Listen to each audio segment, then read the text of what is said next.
Voilà. Bonjour ou bonsoir à tout le monde.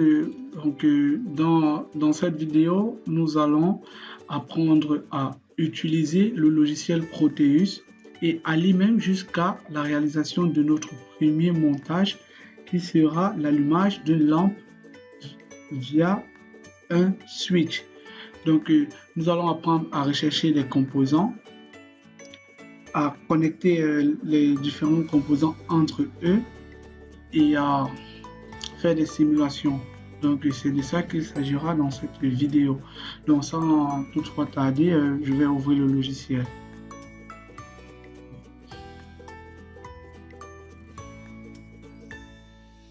Donc, le logiciel, pour pouvoir ouvrir la partie schématique et de la simulation, ça peut se faire de deux méthodes. Donc, je vais vous montrer les deux méthodes. Première méthode, soit je vais cliquer ici, sur cette icône Schematic Capture, ou je vais aller dans New Project. Donc, nous allons faire d'abord la première méthode. Donc, je vais cliquer là. Voilà. Donc, lorsque je clique là, j'ai l'apparition de cette interface là. Et par défaut, l'application vient avec ces quadrillages là. Voilà. Donc, ici, vous voyez bien en bleu, c'est la zone de schéma, c'est où on va faire le schéma, mais on peut faire le schéma même jusqu'à or. Mais c'est mieux de le faire là et d'organiser bien ces figures. Donc, on va commencer par là, le haut. Mais avant ça, je vous montre comment ouvrir avec la deuxième méthode. Voilà, je viens à New Project. J'entre directement le nom du projet. Je vais mettre mon premier schéma. Mon premier schéma. Et là, j'ai donné un nom à mon projet. Et puis, je peux créer un dossier dans lequel je vais mettre tout cela en fait. Donc, je viens dans Nouveau ici. Nouveau. Je mets schéma Proteus. Voilà. Donc, après je mets sélection. Désormais, le chemin d'accès devient celui-là. Donc, dans mes schémas Proteus, on va voir mon premier schéma.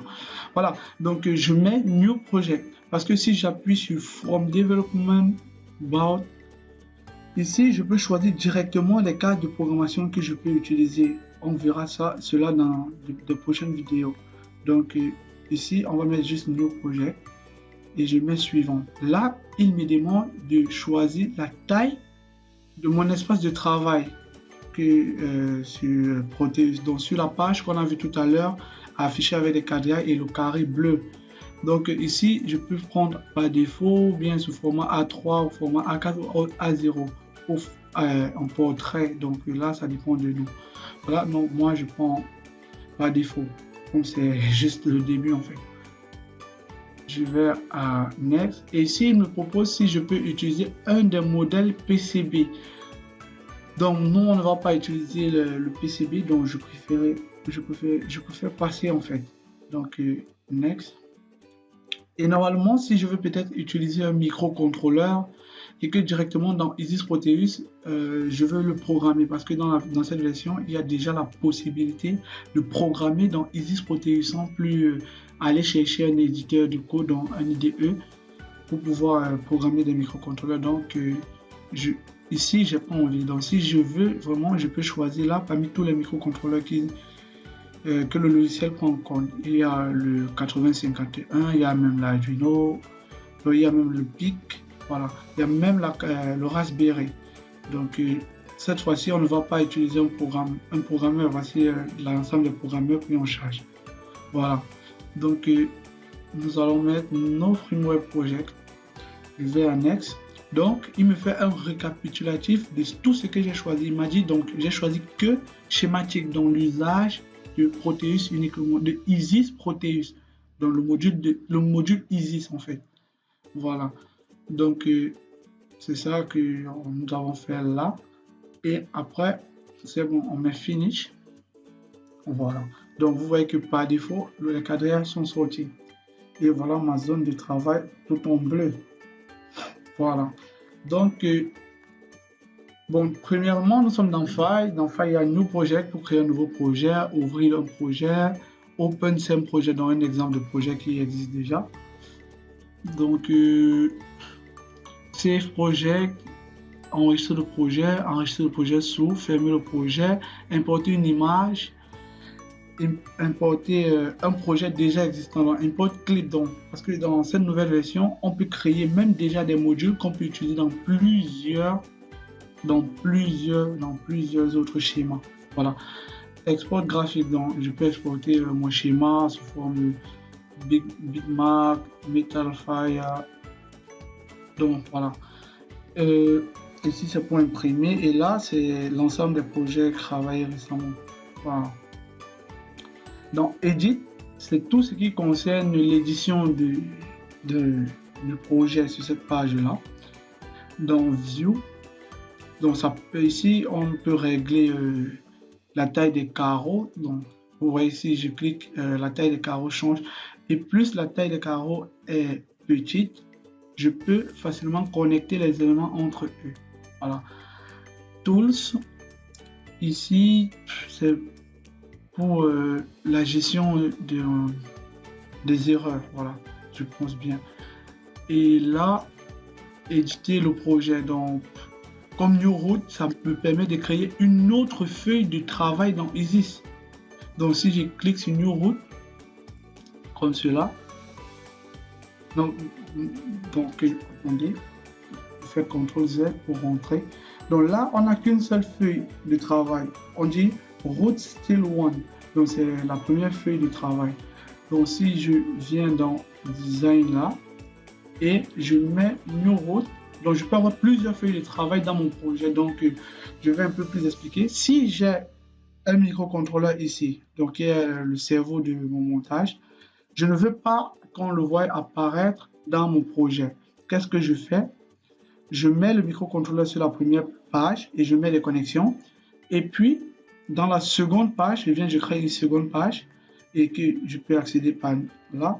Là, je suis sur la seconde page, donc je peux venir faire peut-être mes sorties ici et peut-être mes entrées. Voilà. Donc, c'est de ça qu'il s'agit. Ici, je peux éditer un graphe pour pouvoir voir des courbes et tout cela d'un schéma, comme le diagramme de Ball dans le traitement du signal. Ici, c'est la gestion de la simulation. Je peux soit simuler ici, soit le faire directement sur cette barre-là. Voilà. Ici, c'est la gestion des librairies. Donc, côté ici, avec des librairies par défaut. Plus tard, lorsqu'on va voir d'autres tutos, on va voir comment ajouter de nouveaux composants via PicPark ou via Internet directement. Ici, c'est pour la gestion de cette feuille, dans le style que je veux. Je peux changer la couleur de la feuille en cliquant sur Template et Set Design Color. Donc, je peux changer de couleur. Si je clique dessus, Paper Color, donc je peux choisir de mettre en la couleur que je veux. Voilà. Donc, et puis, je peux même changer la taille de la page et tout ça, en fait, dans ce module-là. Oui, c'est ici, je peux changer la taille. Donc, je peux choisir en A3, A2. Si je clique sur A3, la taille en bleu va un peu s'agrandir. Donc, vous avez vu que ça a un peu augmenté. Je suis obligé plutôt de zoomer et de dézoomer. Donc, je peux... Voilà. Donc, voilà tout ça. Et ici, c'est le help, donc l'aide, pour pouvoir voir les différentes informations sur Isis. Voilà ça. Schematic Capture, help. Bon, sur comment faire les schémas, ils expliquent ça bien, mais c'est en anglais. Schematic Capture Tutorial. Donc, tout ça, c'est pour... voici le tutoriel, voici l'aide et voici la simulation, l'aide sur la simulation. Voilà. Donc ici, nous avons une barre là. Ici, c'est pour pouvoir sélectionner tous les modules. Et voilà, ici, sur toute cette barre-là, c'est l'ensemble des composants de ces menus-ci. Voilà. Donc, sur cette barre-là, la flèche en noir, c'est pour pouvoir tout sélectionner. Donc, Si je veux peut-être tout sélectionner mon schéma, je me mets sur la flèche en noir et je fais une sélection de mon schéma qui sera là. Ici, c'est pour aller Component Mode, donc c'est le mode composant. Et pour pouvoir chercher les composants, je clique sur cette icône-là et je clique sur le P, ça va m'envoyer dans la bibliothèque que nous allons voir tout à l'heure.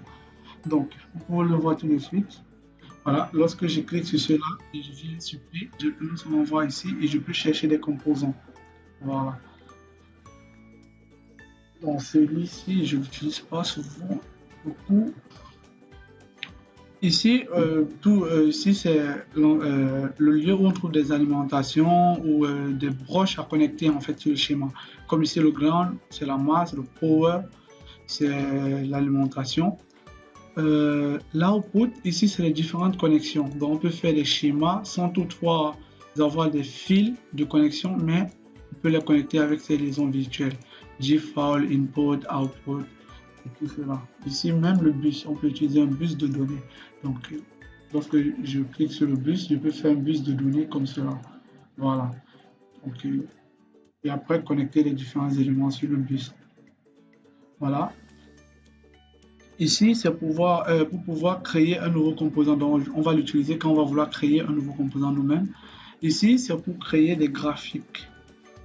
Donc, comme j'ai parlé tout à l'heure du diagramme de Boole, si je veux tracer un diagramme de Boole, je viendrai ici pour choisir une forme de graphe et faire mon schéma pour pouvoir tracer. Voilà.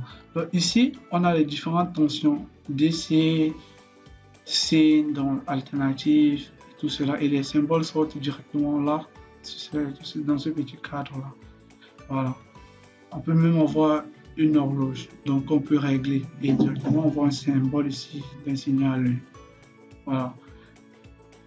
Et là, c'est l'outil qui nous permettra de tracer des graphes en courant, en tension. Voilà.